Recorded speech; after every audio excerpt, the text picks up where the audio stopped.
এঁটোর কাচার না বহু থ্যাপা আছে। কাটোরে বাটোরে, হাতে তেল মাখোরে, বটিতে তেল বুলাওরে। এই যে এই চোরটা কিন্তু দুর্দান্ত আমার বর নিয়ে এসছে। এইবার আমি চলে এলাম এঁচোড়ের প্রসেস নিয়ে। আজকে এঁচোড়টা আমি কিন্তু খুব খুদি খুদি কেটেছি। আমি কিন্তু সিটি দিইনি, জাস্ট এইখানে নুন হলুদ দিয়ে সিদ্ধ করে নিয়েছি। এবার জলটাকে ফেলে দেবো। আলু একটা আছে বড়, ডুমো ডুমো করে কাটা।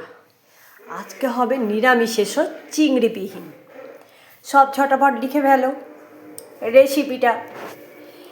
আগে আমি মিক্সিতে একটা পেঁয়াজ নিয়েছি, মিডিয়াম সাইজের পেঁয়াজটাকে আলাদা করে পেস্ট করে নিয়েছি।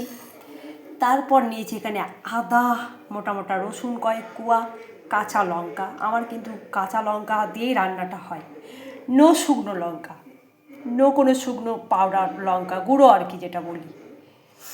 তারপর এখানে নিয়েছি টমেটো পেস্ট, পেঁয়াজ পেস্ট, আদা রসুন কাঁচা লঙ্কা পেস্ট, পেঁয়াজ পেস্ট।